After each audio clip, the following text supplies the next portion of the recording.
আল্লাহ রাব্বুল আলামিন এই সমস্ত বিপদ দিয়ে পরীক্ষা করেন মানুষদেরকে। এই কথা বলা যাবে না যে আল্লাহর কি চোখ নেই, আমাকেই দেখলো, আমাকেই বিপদে ফেললো আল্লাহ, আমি কি অন্যায়টা করেছি আল্লাহর কাছে। এই ধরনের কথা বলা ঠিক নয়। রাসূল সাল্লাল্লাহু আলাইহি সাল্লামের যুগে আল্লাহ রসুল একজন মহিলাকে দেখতে গেলেন, সাহাবী, তার জ্বর হয়েছিল। আল্লাহ রসুল তাকে জিজ্ঞেস করলেন, তুমি কাঁদছো কেন? সম্ভবত উম্মু মুসাইয়িব। তিনি বললেন, আমার জ্বর হয়েছে। আল্লাহ এতে কোনো বরকত রাখেননি। নবী সাল্লাল্লাহু আলাইহি সাল্লাম তাকে বললেন, লা তাসুবিল হুম্মা, তুমি জ্বরকে গালি দিও না। ফাইন্নাহা তুযহিবু খাতায়া বানি আদামা কামা ইযহিবুল কিরু খাবাসাল হাদিদ। কারণ এই জ্বরের কারণে যে কষ্ট হচ্ছে তোমার, এটা বনি আদমের গুনাহকে এমন ভাবে দূর করে দেয় যেমন হাপড়ের যে আগুন, যারা কামার কাজ করে, লোহা ময়লা যেমন আগুন দূর করে দেয়, ঠিক তেমনি ভাবে এই জ্বর বনি আদমের গুনাহগুলোকে দূর করে দেয়। সুবহানাল্লাহ। তাহলে কি এই বিপদ কি আল্লাহর আযাব? আল্লাহর আযাব না, এটা মুমিনের জন্য রহমত। আল্লাহ রাব্বুল আলামিন মানুষকে যেমন সুখে রেখে পরীক্ষা করেন, তেমনি মানুষকে বিপদে, দুঃখে, কষ্টে ফেলেও পরীক্ষা করে থাকেন। সুখের পরীক্ষাটা কেমন? সুখের পরীক্ষাটা হচ্ছে আসল পরীক্ষা। অনেক মনীষী বলেছেন, মানুষকে যখন ভালো থাকা অবস্থায়,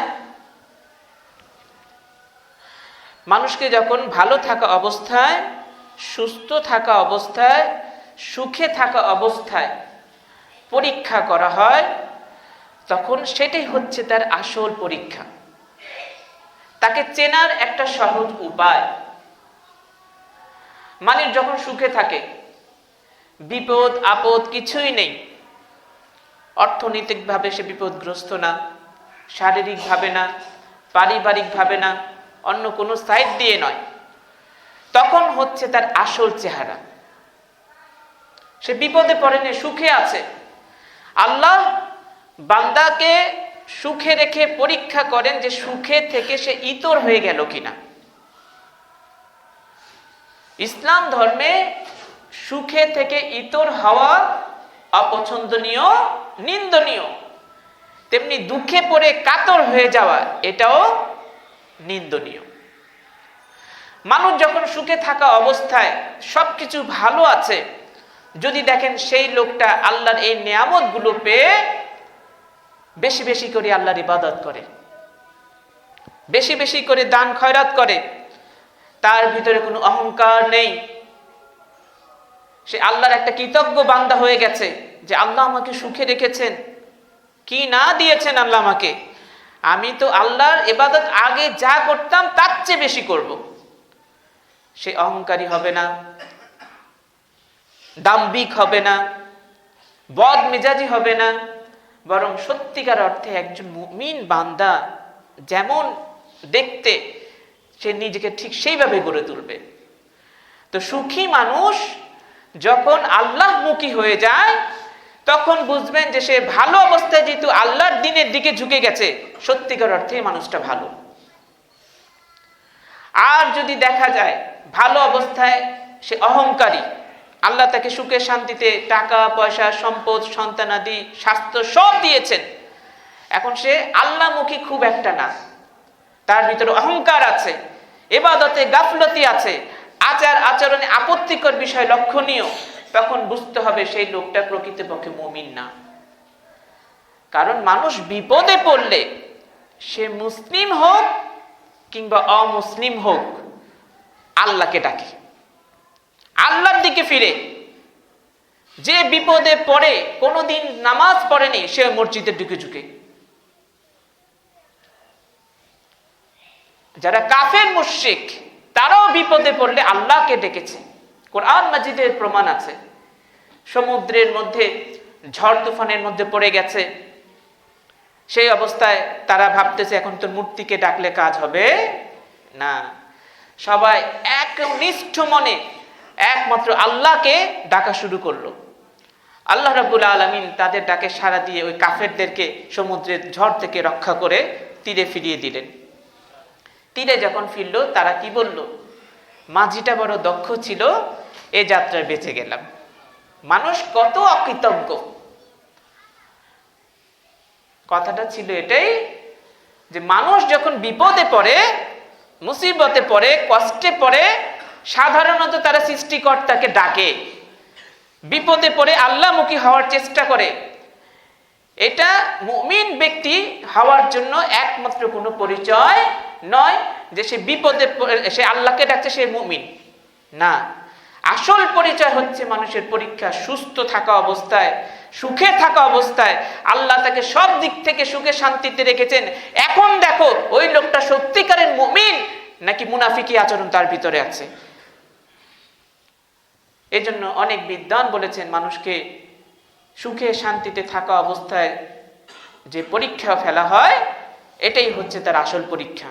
সে যদি মুমিন হয়, তার সব কাজকর্ম ঈমানের দিকে, আখিরাতের দিকে চলবে।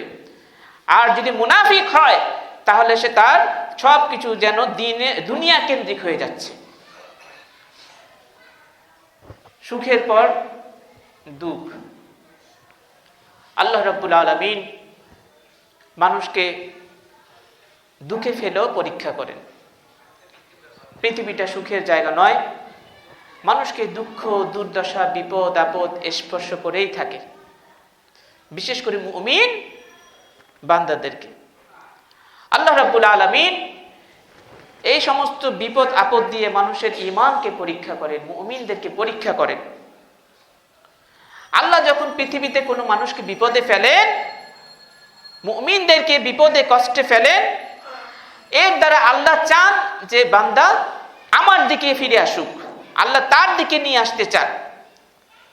কারণ মানুষ বিপদে পড়লে কি করবে?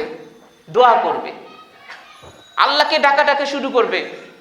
সে দোয়া করতে করতে করতে করতে আল্লাহর এতটা পছন্দনীয় হয়ে যায়, মানুষ বিপদে পড়ে দোয়া করতে করতে, যে দুনিয়ার তার ওই বিপদটা দূর হলে যা লাভবান হতো, সে কল্যাণ পেত, তার চেয়ে বেশি সে লাভবান হয়ে গেছে আখিরাতের জন্য।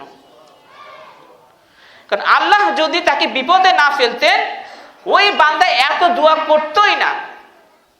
আজকে বিপদে পড়েছে, এই জন্য সে এত দোয়া করেছে যে বিপদে না পড়লে সে এত দোয়া করতো না, আল্লাহকে এত ডাকতো না। ওই বিপদ দিয়ে আল্লাহ রাব্বুল আলামিন তাকে পরীক্ষায় ফেলে দোয়া করতে করতে তার দুনিয়াতে যে কল্যাণ সে পেত, তার চেয়ে বেশি লাভবান হয়ে গেছে সে আখিরাতে। মানুষের ব্যক্তিগত জীবনে, পারিবারিক জীবনে, মুসলিম উম্মার জাতীয় জীবনে, মানুষের রাজনৈতিক জীবনে বিভিন্ন সাইডে বিপদ আপদ ফাসাদ লেগেই থাকে। তো দিনী ভাইরা, আল্লাহ রাব্বুল আলামিন এই সমস্ত বিপদ দিয়ে পরীক্ষা করেন মানুষদেরকে। এই কথা বলা যাবে না যে আল্লাহর কি চোখ নেই, আমাকেই দেখলো, আমাকেই বিপদে ফেললো আল্লাহ, আমি কি অন্যায়টা করেছি আল্লাহর কাছে। এই ধরনের কথা বলা ঠিক নয়। রাসূলুল্লাহ সাল্লাল্লাহু আলাইহি ওয়াসাল্লাম বলেছেন, মা মিন মুসলিমিন ইসিবুহু আদান মারাদুন ফামা সিওয়াহু ইল্লা হাত্তাল্লাহু লাহু সাইয়্যাতিহি কামা তাহুত্তু শাজারাতু ওরাকাহা। কোন মুসলিমের যখন কোনো ধরনের বিপদ আসে, সেই বিপদটা তার অসুস্থতার জনিত হোক, যে অন্য কোনো দিক থেকে হোক না কেন, যেহেতু সে মুমিন, আল্লাহ তাকে বিপদে ফেলেছেন, এই বিপদগ্রস্ত হওয়ার কারণে আল্লাহ রাসূল বলছেন তার পাপগুলোকে আল্লাহ এমন ভাবে ঝরিয়ে দেন, যেমনি ভাবে গাছ তার পাতাকে ঝরিয়ে ফেলে দেয়। সুবহানাল্লাহ। অন্য হাদিসে রাসূলুল্লাহ সাল্লাল্লাহু আলাইহি সাল্লাম বলেছেন, মা ইউসিবুল মুসলিমা মিন নাসবিন ওয়ালা ওয়াসবিন ওয়ালা হাম্মিন ওয়ালা হুজনিন ওয়ালা আদান ওয়ালা গাম্মিন হাত্তা শাওকাতি ইউশাকুহা। মুসলিমের জীবনে যত বিপদ আপদ আসে, তার দুশ্চিন্তা হয়, দুর্ভাবনা হয়, তার জীবনে তাকে হতাশা গ্রাস করে, যে কোনো ধরনের কষ্টই আসুক না, এমনকি তার পায়ে যদি কোনো কাঁটাও ফুটে, কাঁটা বিঁধে যায়, এর জন্য মুমিনের যে কষ্ট হয়, আল্লাহ রাব্বুল আলামিন কি করেন? ইল্লা কাফফারাল্লাহু বিহা মিন খাতায়াহু।